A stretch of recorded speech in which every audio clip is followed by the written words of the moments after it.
Are you ready to vote art to the moon? Here's how you launch an artist into the stars. Step 1. Open the Scavenger's Hunt flip book.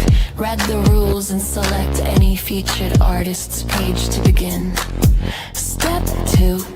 Activate the AR art. Tap the launch AR button, place the artwork in your world, and take a photo or video to capture activation. Step 3. Post your activation correctly. Share your AR photo or video on any social platform and include both required hashtags. Hashtag footprints of peace. Hashtag artist to the moon. Tag the required accounts. At Bitsalard and at Feats of Peace, and tag the featured artist you are voting for. If the hashtags or tags are missing, the vote does not count. Every proper post equals 1 vote. Post as many times as you want. More posts means more votes and more energy supporting the artist you choose. You decide which artist's footprint goes to the moon. Get immersed. Start voting. Send art to space. Footprintsofpeace.com.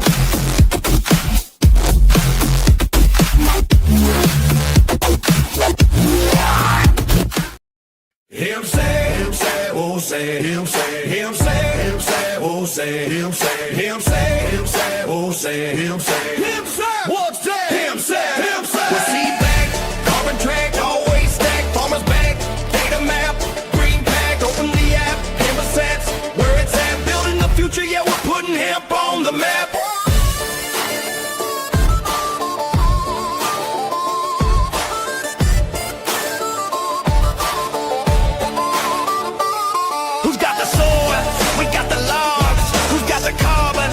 The smog, satellite shine, the data comes back.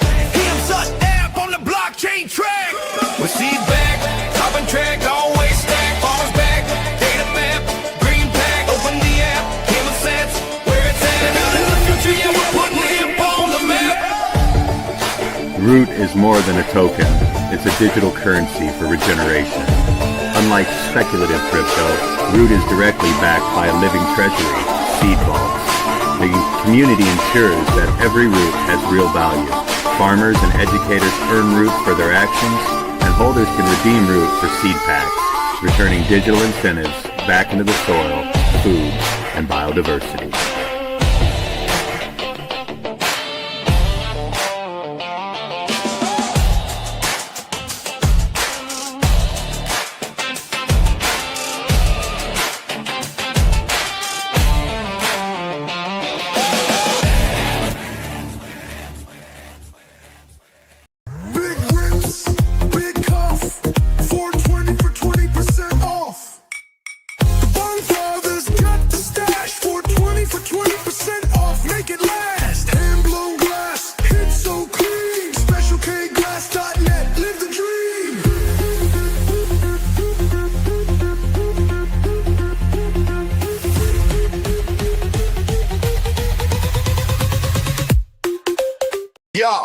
Scavengers assemble.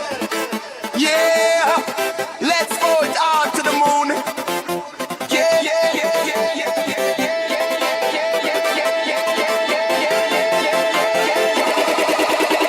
Activate the moment, capture the AR. Share with tags, launch your artist to the stars. Activate the moment, capture the AR. Share with tags, launch your artist to the stars. Activate the moment, capture the AR. Share with tags, launch your artist to the stars. Activate the moment, capture the AR. Share with tags, launch your artist to the stars.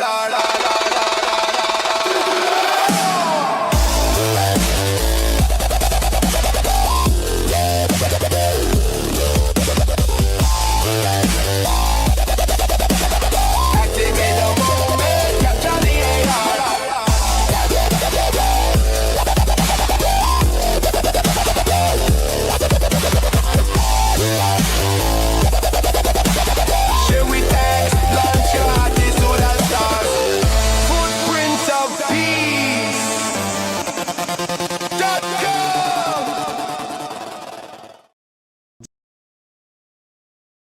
Change doesn't wait.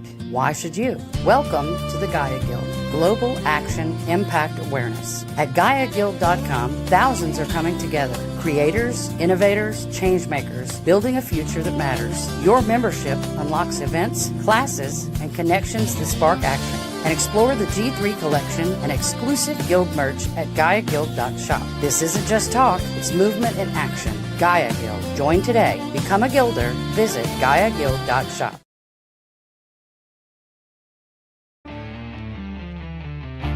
Belief and the law, standing strong, standing tall. From the roots to the rules, we uncover it all.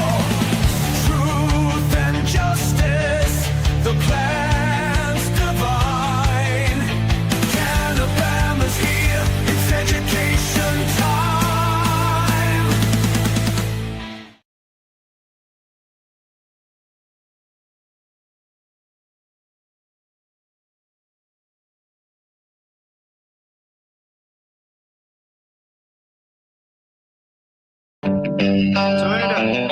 It's time for Sweet Home Canabama, a show that'll answer all your questions, provide accurate information, and dispel the myths of cannabis. And have your specific questions answered by emailing Jennifer@canabama.com or text or call 343-0106. And now, for all things cannabis in Alabama, here's your host, Jennifer Boozer. Welcome to the show, everybody. I'm your host, Jennifer Boozer Stewart. You're listening to Sweet Home Canabama here every Monday night on FM Talk 106.5 on the Gulf Coast. That means Florida, Alabama, Mississippi. And we are also live streaming on YouTube, Facebook, Instagram, X, LinkedIn, all the things. So if you are watching on social media, hit that like button, share it, subscribe, all the things. Help us out. We want to get this message out, all things cannabis in Alabama and nationwide. Got some business to get to. First, I want to say that the Alabama Cannabis Coalition is planning not one, but 3 lobby days this session. The Alabama legislative session starts January 13th. We know that SB 1 has already been filed this summer that would ban all THC products and put CBD and CBG only products in licensed pharmacies. Similar to last year, that was sponsored by April Weaver. Nobody boo, it's rude. But this year we're going to have 3 lobby days. So the session starts in January, lasts January, February, ends March 27th, I think. And we're going to offer 3 different lobby days, one each month. So if you can't come to the one in January, maybe you can come in February or March or all 3. So we want to be there. Last year we did one in April. It was fantastic. We kind of split up. Some people rallied outside. And some of us took tours of groups of people to tour the State House, meet their legislators, see where all of the votes are taken, and give them an opportunity to see that, yes, the State House belongs to us and we belong there. It's still funny to me that people that came with us were amazed that you could just walk into the State House. But yes, that building belongs to us and those people that work for us. So you absolutely can. And we absolutely will. So if you want to join us for those lobby days, I will be there. Marty will be there. The ACC staff will be there. And we would be happy to show you around and help you get where you need to go to speak to your legislators about all the things that concern you. And you can go to alabamacannabiscoalition.org for more info about that. We have a carpool set up if you need to carpool with somebody from your area, from your town or your county. We have a way to do that. We're also taking donations for the ACC staff expenses, basically reimburse us for our gas and time, things like that, to be able to get up there. As you know, I am unemployed. So gas money would be very helpful for me. And, you know, despite the fact that none of us make a lot of money, we're going to be there and we're going to be fighting for you all session. And so we have a fundraiser set up for that. There's also a new merch shop button on the website where you can get Alabama Cannabis Coalition merchandise as well. And there's some really cool stuff. I would personally like a black hoodie with the ACC logo on it because they look really, really good.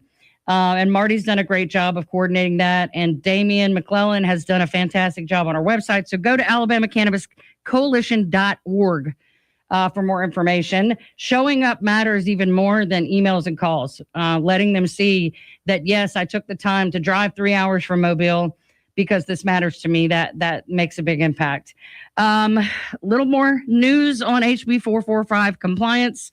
We're staring down the barrel of January 1st. The ABC board still has not released an application for the HB 445 compliant hemp retailer's license, and the law goes into effect in 23 days. We also still have no idea what will happen if the licenses aren't granted.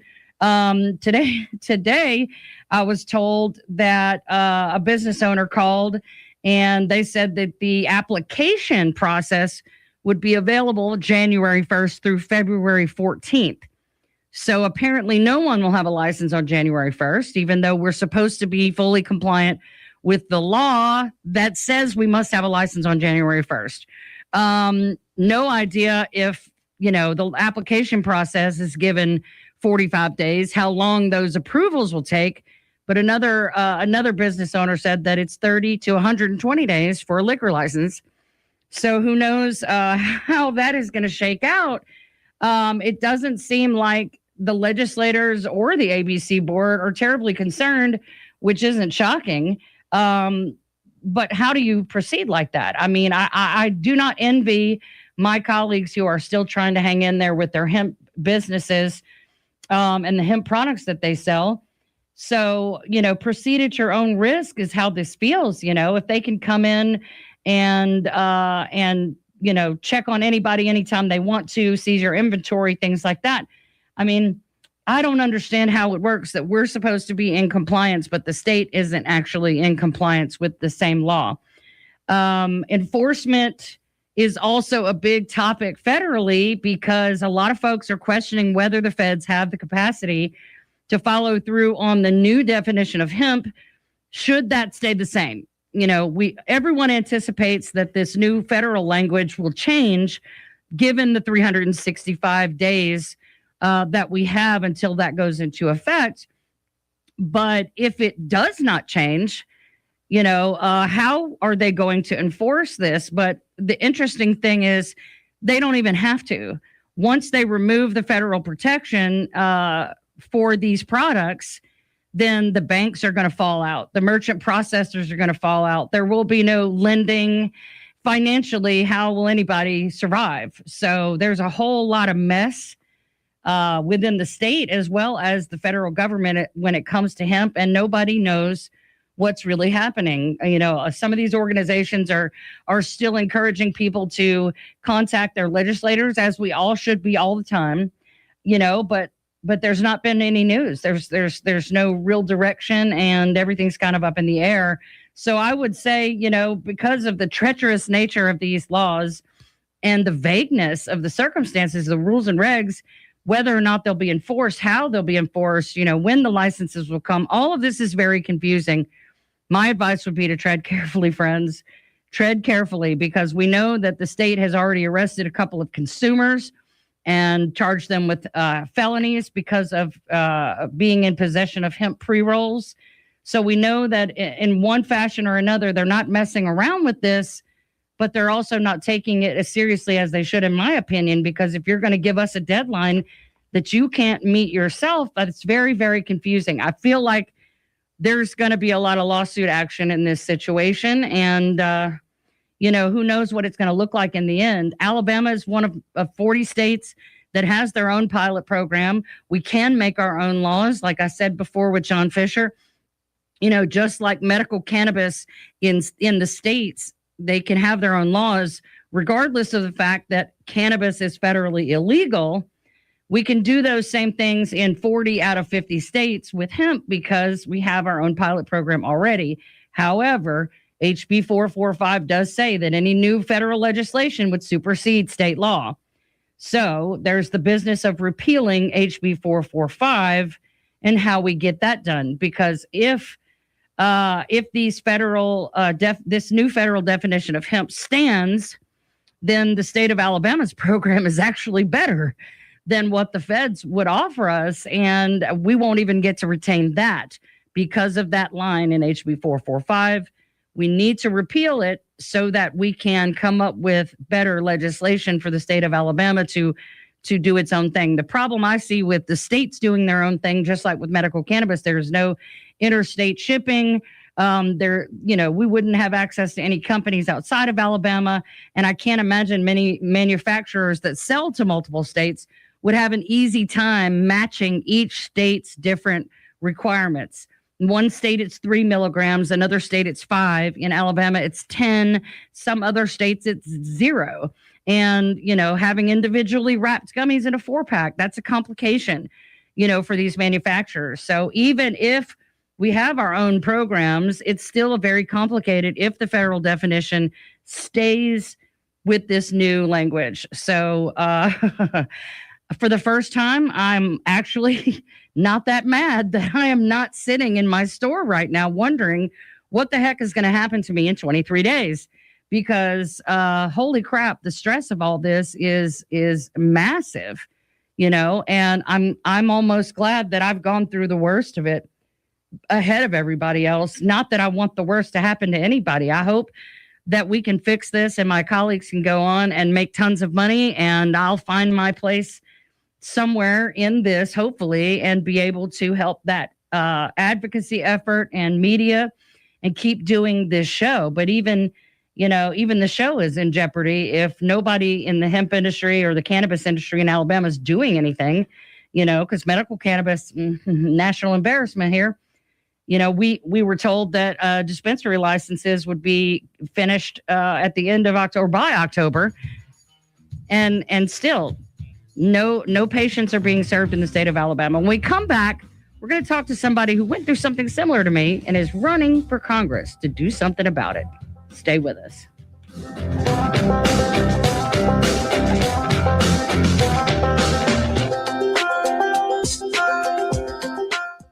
The Humble Hemp Shack has been your home for safely sourced hemp products since 2019. Now we are asking for your help. Alabama House Bill 445 was recently signed into law and will significantly impact Alabamians' right to safe, quality hemp products. This bill takes money from the hands of farmers and small business owners and puts it right back into the hands of dealers. You can help by supporting local hemp businesses and by donating to the legal fund found on thehumblehempshack.com, paid for by the Humble Hemp Shack, LLC. I was in the hospital with my son for 18 months. When he got injured, I wasn't prepared, but I knew I had to be strong. When I was told about John's injury, I was in complete shock. I just remember rushing into his room and giving him a big hug and letting him know I was there. These veterans and families are just a few of the heroes we serve at Homes for Our Troops. For thousands of severely injured veterans, everyday life is filled with barriers. It was really the little things throughout the house. Counters that you can't roll up to. How to drag my wheelchair down steps. I want to help, but he is so determined. At Homes for Our Troops, we build specially adapted custom homes with features like wheelchair access, roll-in showers, and automatic door openers that allow them to function independently and focus on their recovery and family. This house is freedom. It's hope. It's a new beginning.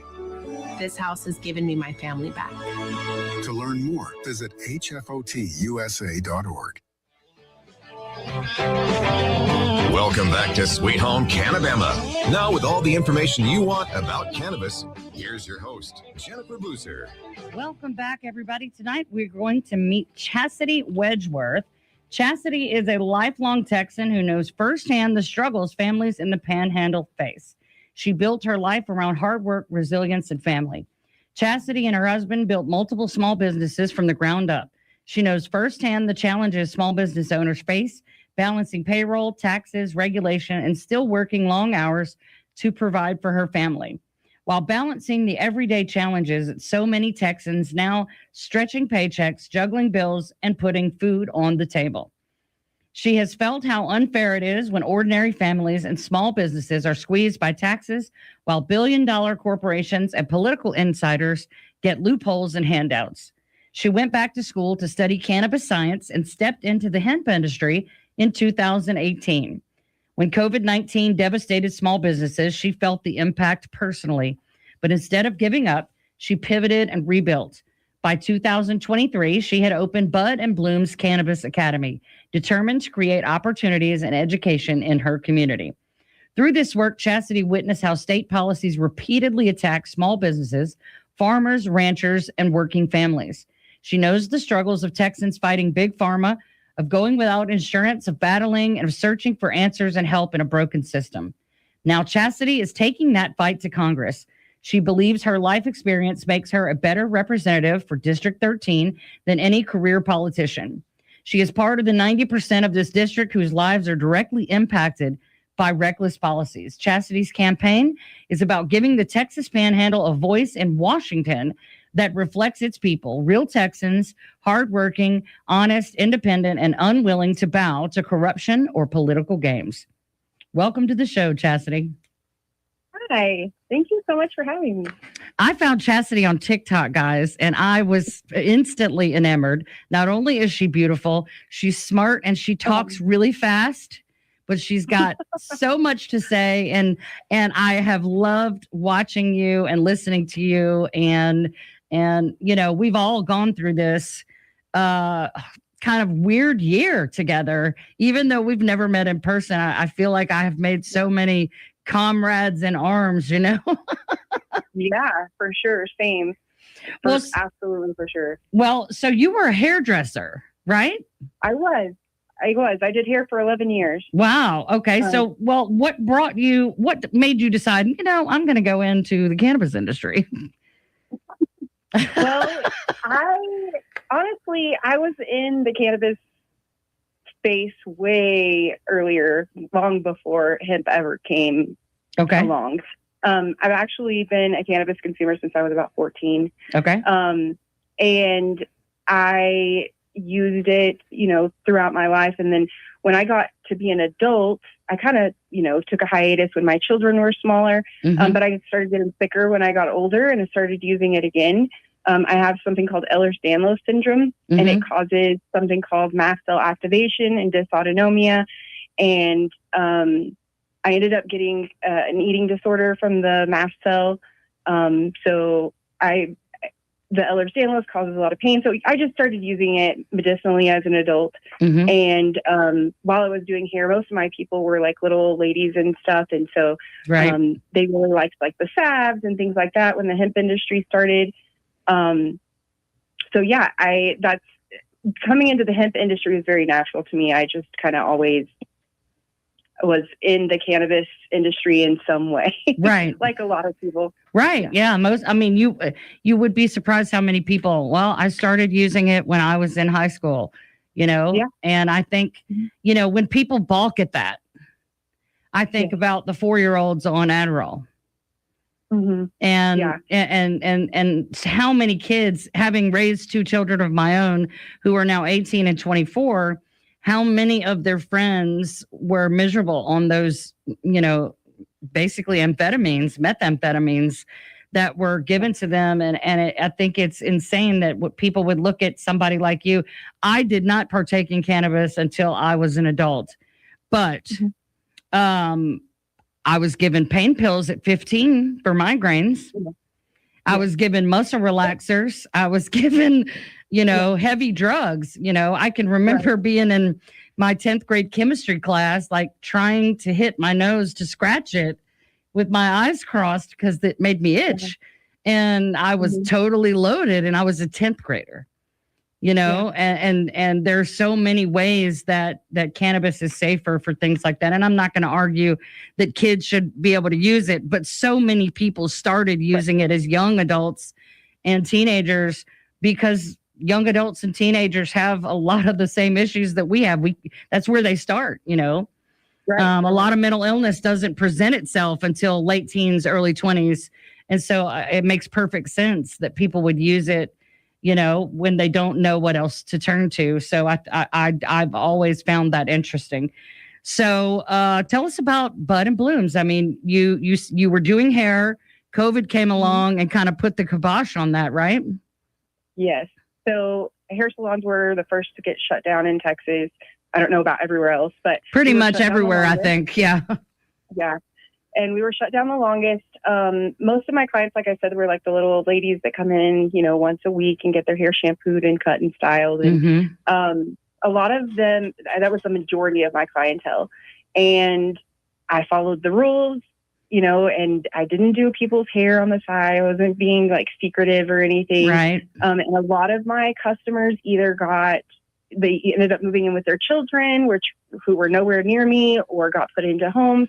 Some of them passed away. Right. And I just couldn't rebuild after that. It was going to be, doing hair, especially in rural Texas, is very much like a word of mouth type of a thing. And I have built up my clientele over 11 years. So it just wasn't something that I could start from scratch, basically. I needed a job. Yeah, I needed money. And my husband has a plumbing company, and so we used all of our savings just to keep that going. Right. And because I was a sole proprietor, I didn't qualify for any for the PPP loans. I didn't qualify for unemployment. Right. And so I had already decided that I was going to go back to school anyway. And so, COVID just kind of was the perfect time to do that. And so I went back after I graduated from high school. I had went to school to be a nurse. Mm-hmm. And once we got to like the blood and nasty stuff, and I was like, oh, I can't do this. And I ended up dropping out. Mm-hmm. And so then I went to hair school years after that. But I still had those credits. And so I went back and just got I had to finish my bachelor's, but I ended up getting my master's in pharmaceutical science with multiple specialties in cannabis and CBD as medicine. Nice. And decided to open up Bud and Bloom's Apothecary. My store was not a typical dispo. Right. It was very much like a wellness and education center. Yeah, mine too. The first time I ever went into a dispensary was after Colorado legalized. Mm-hmm. And I went into the dispensary, and it was like walking into Charlie's Chocolate Factory, right? You like walk in there and you've never seen this much cannabis in your life. Right. You've never seen this many edibles in your life. You've never seen any of these things. And I get up to the counter and they're like, well, what do you want? And I'm like, I don't know. I've never bought the cannabis like this. Like, I buy from the shady guy around the corner. Right. Like, I have no idea what this is. Right. And they were not educated. They were just like, okay, sit over there to the side and let me know whenever you're ready. And I'm like, what is this? Like, wow. And nobody had answers. Nobody had anything. And that's pretty shameful for a dispensary in Colorado. I mean, yeah.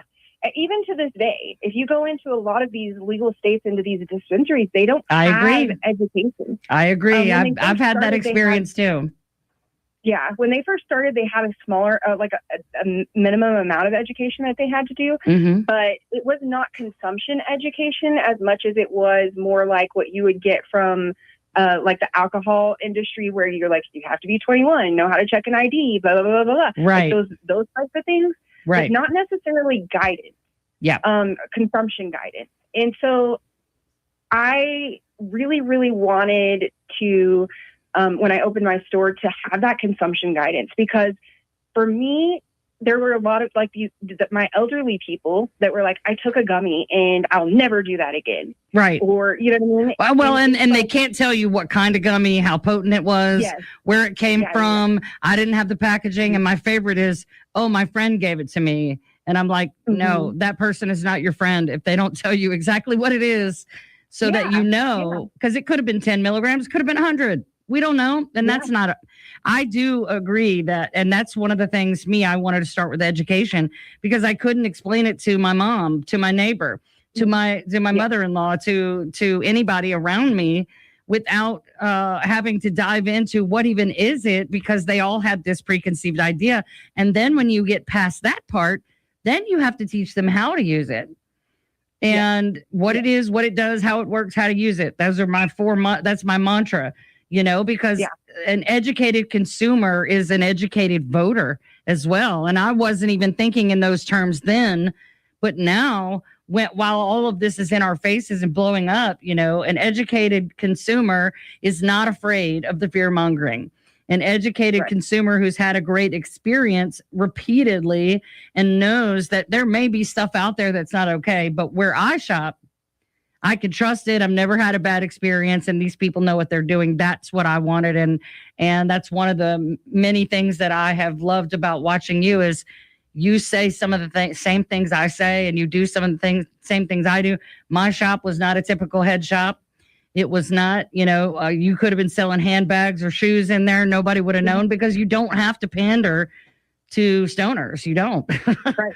And other people, all the other people need to be comfortable enough to even come in and then to stay and ask questions. Yes.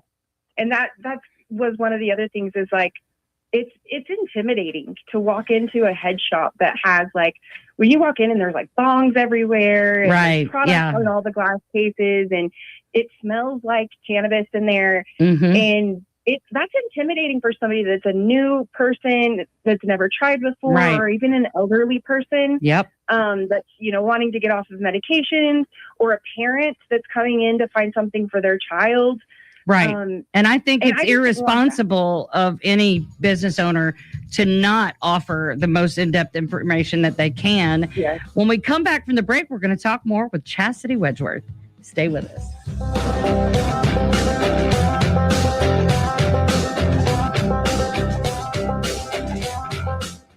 FM Talk 1065, the Gulf Coast Weather Authority, and Dr. Bill Williams. The Gulf Coast can expect partly cloudy skies tonight. It will be cold with temperatures in the mid-30s at daybreak. For Tuesday, sunny with highs in the upper 50s. And the outlook for Wednesday, sunny and warmer with highs in the upper 60s. This is meteorologist Dr. Bill Williams for FM Talk 1065. FM Talk 1065, the Gulf Coast Weather Authority.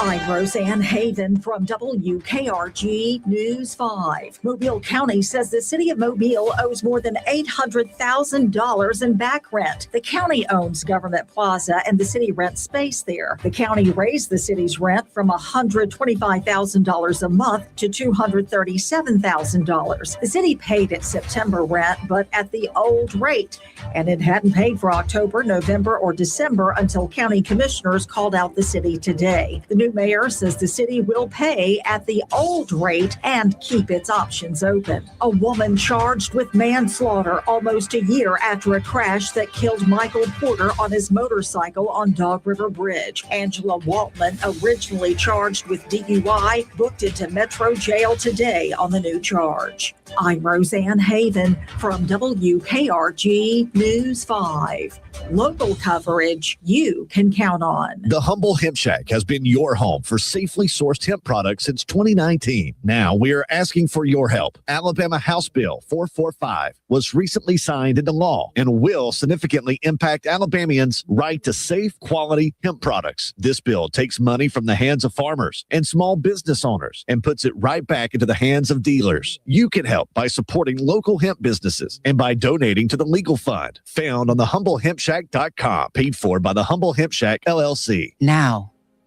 We tend not to think about now. We dream about tomorrow, relive yesterday, but sometimes we don't see what's right in front of us. Victory over cancer is in front of us. Right now, cancer research is saving lives.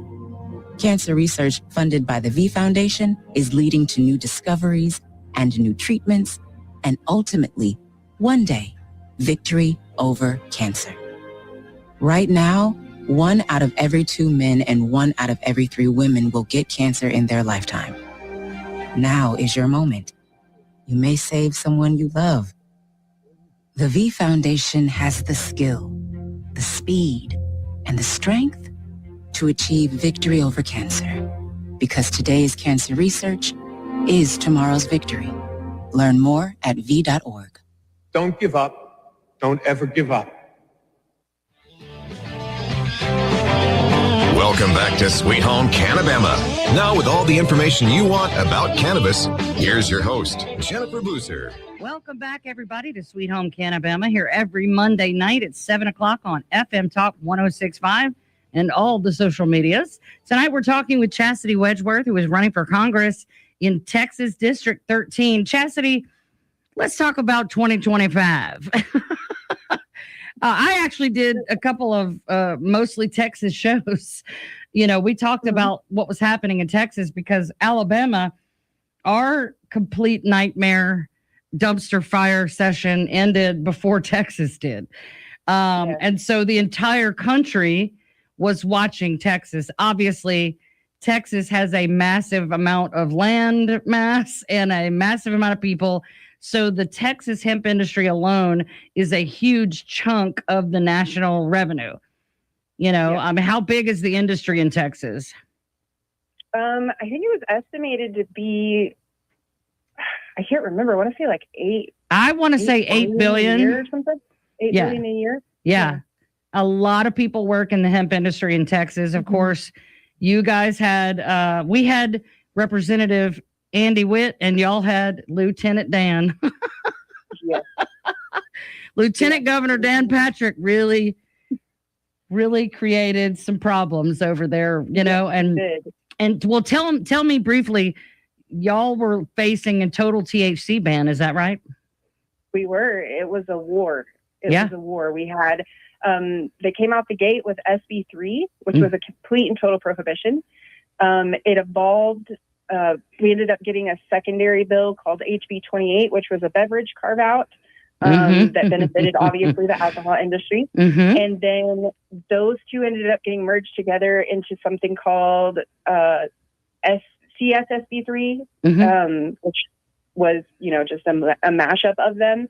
And then that went all the way through. And the last, when we got to the end of our first vote, of our final vote, CSSB3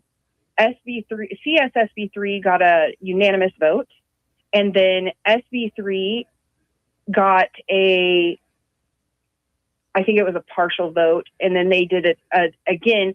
Here's the thing: is our House and our Senate were fighting back and forth because Dan Patrick has complete and total control over our Senate and was able to strong arm them, and the House was strong armed by some like teachers' bills they were trying to push through.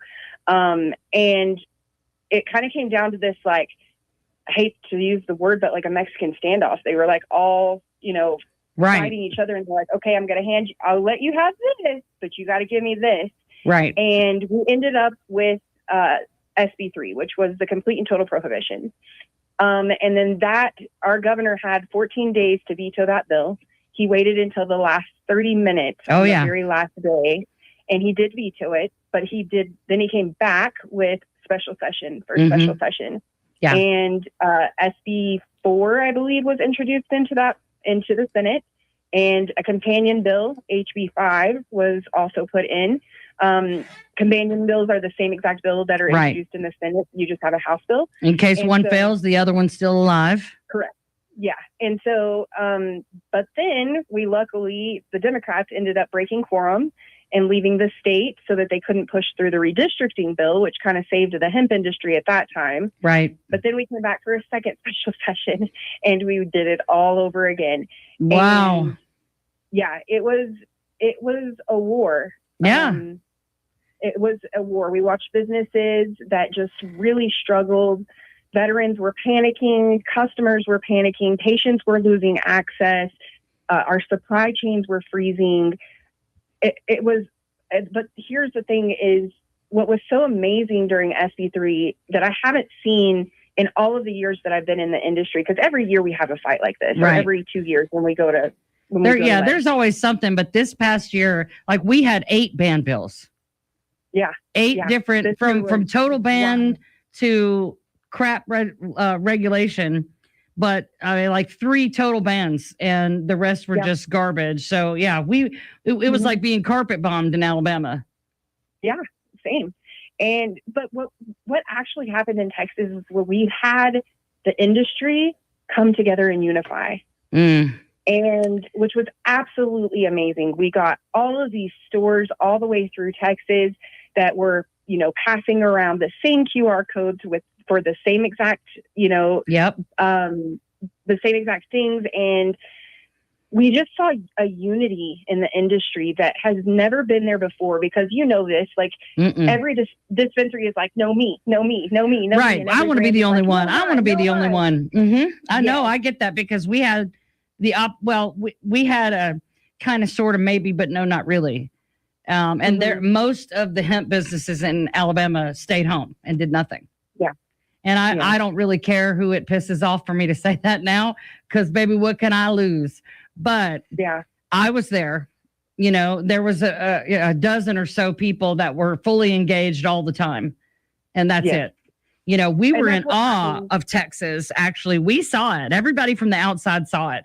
We were in awe of the unity in Texas. The day that you guys had testimony from 8 o'clock in the morning until 1 or 2 o'clock in the morning was phenomenal because we got 3 people 2 minutes each, like 3 times. I mean, you know, they didn't want to let us speak at all, but they got such a bad rap about it in the press that they kind of were pressured to. You know, and yeah, well, and Senator Melson had that whole control over the Senate, like you were talking about, and but because of his the fact that he passed medical cannabis here, and everybody else was like, wait a minute, you passed medical cannabis, but now you're trying to ban hemp, like that doesn't make sense. So they ended up getting Andy Witt in the House to carry his water, and that is the bill that everybody decided to get behind because it didn't have Melson's name directly on it, which, you know, anyway, but we had our own, you know, giants to conquer here, and we lost. And our governor waited to the last minute, and she did not veto, you know, and that was. Abbott vetoed for a reason, though. I mean, it's extremely apparent now when we're looking at what's happening federally that he surely knew that was going to happen. And I think that's also like the very after special session, the second special session, we got a tweet that went around from Dan Patrick that said, you know, I was sitting in with Dustin Burrows, who was the Speaker of the House, and Greg Abbott all day long, and we couldn't come to an agreement. So I'm just going to let this go. And we're like, I don't know about that. Right. That's super suspect, dude. Yeah. Because he made a fool of himself. He literally, I mean, you could make memes for the next 10 years out of the dumb things that he said and did. Yeah, absolutely. But, you know, I think what it was is this showed us how fragile our freedoms actually are. Right? Like if you can come into an industry and just completely gut it overnight, right, and your politicians just have that much power without the voices of the people, because we're supposed to be, the United States is governed by the people. And what people don't realize, they think that they don't have a voice. Right. You do have a voice. People spend billions of dollars to make you believe that you don't have a voice. And you don't have a voice when you don't use it. Right. You don't have a vote if you don't cast it. And you don't have an opinion if you're not voicing it. Right. And so what we realized, or what I realized, is that my liberty is so fragile and totally dependent on everyone else who is standing up. Yes. And Yes. so, that's a scary feeling. I know me. I was just telling my husband, I'm so tired of the stakes of my life being cast on other people. I'm dependent on what other people decide to do or not do. And in the case of my industry in Alabama, everybody just sitting back and taking it for some reason. And it's absolutely infuriating because I'll go in there swinging. I don't care. I'll go in there armed with all the experts that I know and all the information that I have and all the experiences I have experienced, especially boots on the ground 7 days a week for 7 years. But if I'm the only one in the room, I need backup. You know, you need backup. We all do. As an industry, if we're a $28 billion industry, they shouldn't be able to sleep in Washington, D.C. right now. You know, there's enough of us on rotation to just absolutely shut their communication systems down if that's what we chose to do. And we're not doing it. And it's because, like I said, I don't know if people just believe that their voices don't matter anymore. I mean, when you go through a session like we just went through, where you are hounding, you're calling every day, you're emailing every day, you're up there at the Capitol every day. You know that your customers are calling every time they're walking in your store. You know that these people are being bugged and they're still voting against you. It's easy for you to believe that your voice doesn't matter. But the reality here is that these politicians are not being held accountable. And when I say that they're not being held accountable, you're not showing up to vote. You're not voting them out of office, or you're voting straight ticket instead of voting based off of policies that are important to you. You can't just walk in and vote straight Republican ticket and straight Democratic ticket. It doesn't work that way. You need to find politicians. You have to actually do the work now. And I think that we've been very spoiled to just kind of ignoring what's happening in politics because it's just really gross and you always have to like choose between the lesser of the two evils. But the reality is that if you have somebody that's the lesser of the two evils, you need to figure out which one. It doesn't matter if they're a Democrat and you agree with them, or I agree. a Republican and you agree with them. You have to vote. You have to use your voice. You have to make these phone calls. You have to participate in this, your civic duty. It's your responsibility. Right. And a lot of people just don't want to do that. Well, and we used to get that information from the nightly news. And now we know what a propaganda machine that is, and has very definitely become more and more a propaganda machine. So now you have to go and find the information. You have to find people like you and people like me and people like Marty Shelper and people like all of the people that we know that are out here screaming, this is what's actually happening. This is what's actually going on. This is what this person said. And now here's how they voted. So were they lying when they said it, or were they lying when they voted? And which one of those is more corrupt, Right. And why did they change their stance?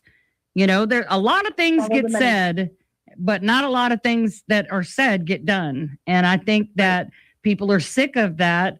And in a micro way, what can one person do? But that's exactly what they want us to think, because like in Alabama, there are 5 million people in Alabama, and I don't know how many of those are voting adults, but I'm gonna guess the majority of them. And there's a couple hundred guys in Montgomery who have their own agenda, regardless of what their Bible thumping campaign promises are. They have their own agenda, and in our case, I don't know about Texas, but the state of Alabama is in the alcohol business directly, so of course they're not wanting to diminish those incomes. When we come back, we're going to finish up with Chasity. Stay with us.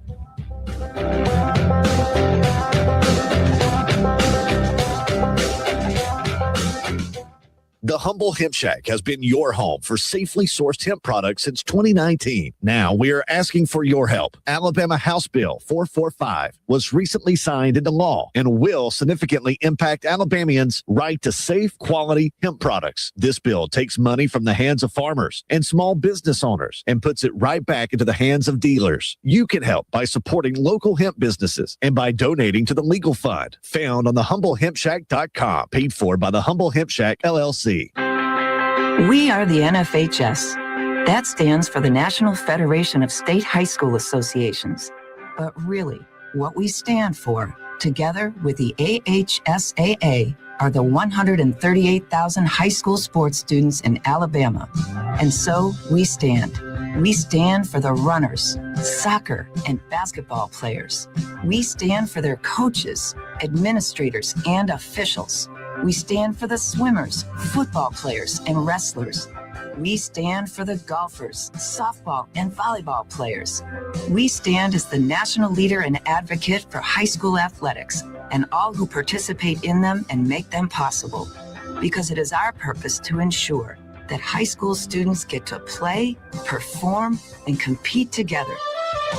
To learn more about who we are and what we stand for, visit nfhs.org.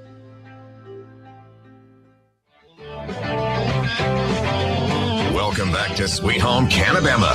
Now, with all the information you want about cannabis, here's your host, Jennifer Boozer.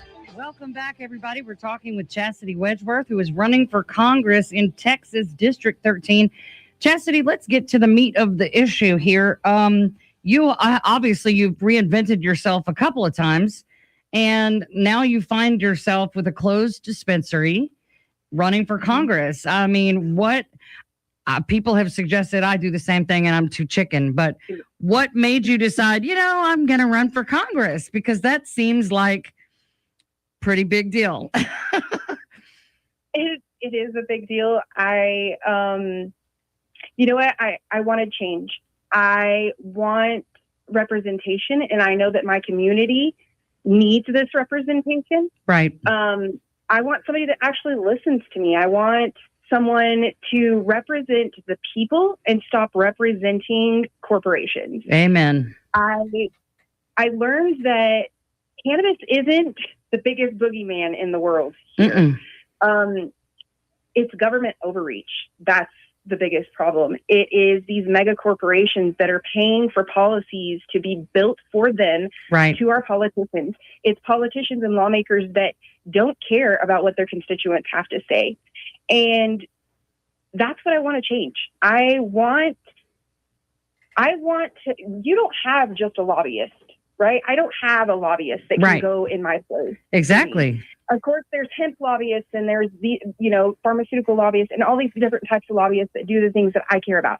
But they're not a lobbyist for me specifically. Right. And what I realized even during the Texas Ledge is that the puppeteering of the left versus the right is a game. Yep. And there's a lot of people that are still playing this game of the Republicans are the ones that done it. The Democrats are the ones that done it. But the reality here is they have pitted us against each other, so we're not looking at them. Right. And if we were to look at them, we would be holding them accountable, right? We would be showing up at the polls.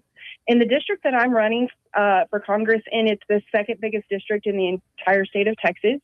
There's over 800,000 people in this district. Wow. Out of those 800,000 people, there are only 56,000 that voted in the past general election. Ooh, and I thought we had a bad percentage. Yeah. Wow. My opponent that I'm running against is Ronnie Jackson. He is a complete and total prohibitionist. And when it comes to cannabis or hemp at all, he's supposed to be big agriculture. The hemp industry is ag. Right. He's a veteran. He's supposed to support veterans. Veterans use hemp. Right. Yes, they do. We're supposed to care about our elderly. We're supposed to care about all of these people. And all of these people are disenfranchised by their representation today. Right. And I realized that, if I want change, nobody's coming to save me. That's right. Just like anything else, and just like any other mom, when nobody's raising their hand who wants to be the PTO president, right? That was me. I'm like, let's go. I'm down. Right. It's hard, and I knew it was going to be hard, but I want somebody that's going to stand up for the people in my district, for the parents, and not just for hemp. Like, I love hemp, and hemp is my passion, but I care about the people that live here. I care about everyone. Right. Well, and as a small business owner, I'm sure you see the pitfalls of overtaxing small businesses and regulating 100%. The snot and all of the duplicate licensing and things. You got to pay the city, the county, the state. You got to pay the landlord, the utility company. You got to pay all these people. And then there's workman's comp and employment taxes and property taxes. And oh my God, it's so hard to actually bring home any money that you've made. Yeah. And most of those people, I have a lot of people that would be like, oh, you own a business, you must be rich. Oh, like, thank you. I have twice the amount of bills that you have. I have 3 times the amount of bills that you have. Right. And so I know what it's like to be a small business owner. I know what it's like to be a parent. I know what it's like to be a woman. I know what it's like to be, you know what I mean? I know what it's like to live all of these lives, because I've lived all of those lives. I still live all of those lives. Right. Your representatives, a lot of these representatives were born to be in the positions that they're in. They were born with a silver spoon in their mouth. I was never in that position. I've worked for everything that I have. And I know that I can represent the people better because I have been in their shoes, and because I am empathetic to them, and because I understand what they're going through. I understand what it's like to lose your business. I understand what it's like to, have decisions made for your children that you don't want to be made for your kids. Yep. I understand what it's like to be forced to do things that you do not believe in. And I know what it's like to worry about, am I going to pay the light bill, or am I going to buy groceries for my kids? Yes, ma'am. And these are the real problems. Yeah. The problems that are on the TV that they're feeding people, that's propaganda. Right. Right. When we're talking about blowing up Venezuelan boats, right. I mean, is it a problem? I mean, yeah.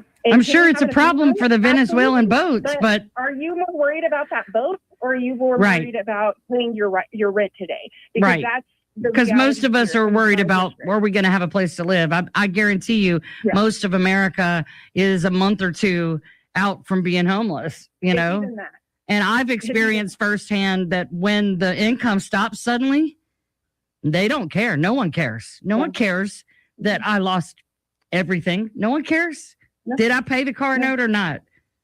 Yeah. You know, that's all they care about. They don't care what happens to me or my family or the ramifications of these pieces of legislation. Because, hey, their buddies in the alcohol business, they're going to sell those THC drinks and make up for their lost sales.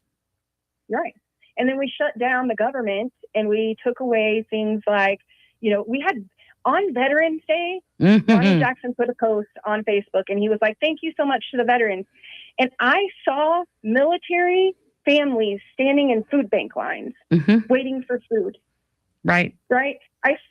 Here's the thing is that we can argue all day long if these specific things that they're putting out here are real or they're not real or what our opinion is on them, but they're political theater. Right. And what actually matters here is we can argue all day whether or not, you know, food stamps is socialism. Right. But the reality here is your elected leaders have made loopholes for corporations like Walmart right. to pay $15.50 an hour and keep somebody below the poverty line, because if they keep people below the poverty line and keep them on as full-time employees, then those people, they're getting $2,500 tax write-offs for employing that person that's getting food stamps and getting Medicaid and paid for by us who would love to keep our tax money.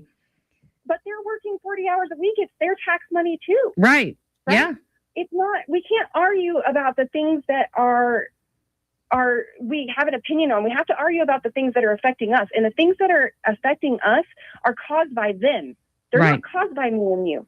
Right. You're not my enemy. Your neighbor is not your enemy. Right. They're not making the rules for you. Right. And so I just got really like, ugh, about this. Yeah. Because obviously I'm super passionate about it, because I'm like, stop letting them play you. You're being a puppet for them. Right. This is important. It's important that you have the income that you need. This isn't what we all expected. Is this what you expected? Right. No. This is not what I expected as a child. No. I expected by the time that I hit like 50 or 60 that I would be able to like retire and hang out with my grandkids and maybe go on a cheap vacation or something. Right. And, you know, just be able to like pay my bills and be okay. Right. And that doesn't seem like that's what's going to ever happen for me. No. I think I'll always have to work. And we have like a grocery store here where they like carry out your groceries. They have like Sackers. Do you guys have that? Mm-hmm. Okay. So there's a Sacker at my local grocery store that's 89 years old. Wow. And he carries out groceries, and he does this because he's on Social Security, but his insurance that he pays for, Medicare or whatever, it costs almost all of his Social Security. So he can't afford to live. Wow. So he had to get a job, but he can't work full time for the grocery store, because if he does, then he won't get his benefits. Mm-hmm. Right. And so we put people in these positions like this, and then we're blaming them. Right. It's Yep. not his fault. And penalizing them. Yeah. Right. Chastity, we're almost out of time. I want to make sure that my listeners know, how can we find you? Where can we support you? If you're listening or watching from Texas, we want to vote for you. You know, I know we can't here in Alabama, but we sure are going to encourage other people to. And so tell us, where can we find you? My website is www.chastityfortexans.com. And I am on all platforms as Chastity for Texans. So Instagram, Facebook, TikTok, YouTube. Yes. I highly recommend her TikTok. I highly recommend it. Again, that's how I found her, fell in love. Hopefully one day I'll have an opportunity to meet you in person and hug you around the neck, because I feel like we've been through some similar things. And, you know, it's nice to meet people who think the way that you do and who see the corruption and want to change it. So we wish you all the luck in the world. And thank you so much for being on the show tonight. Thank you, guys. All right, guys, we'll see you next week. God bless you, and God bless Alabama Hemp.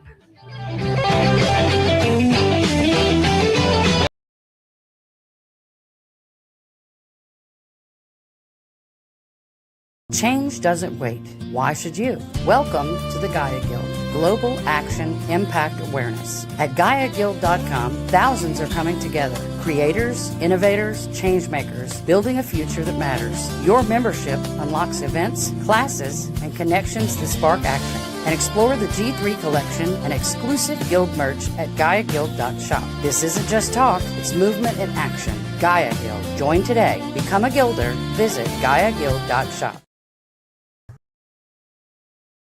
Big rips, big cuff, 420 for 20% off.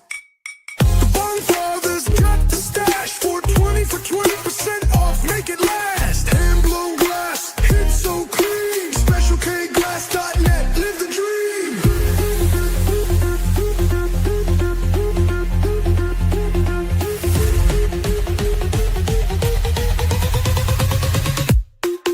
Are you ready to vote art to the moon?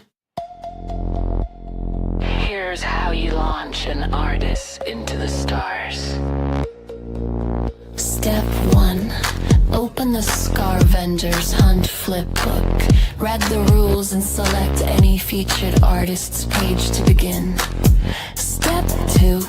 Activate the AR art. Tap the launch AR button, place the artwork in your world, and take a photo or video to capture activation. Step 3.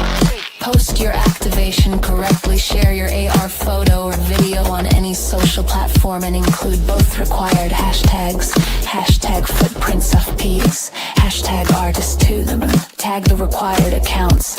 At Bitsalard and at Feats of Peace, and tag the featured artist you are voting for. If the hashtags or tags are missing, the vote does not count. Every proper post equals one vote. Post as many times as you want. More posts means more votes and more energy supporting the artist you choose.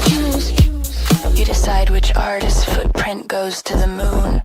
Get immersed. Start voting. Send art to space. Footprintsofpeace.net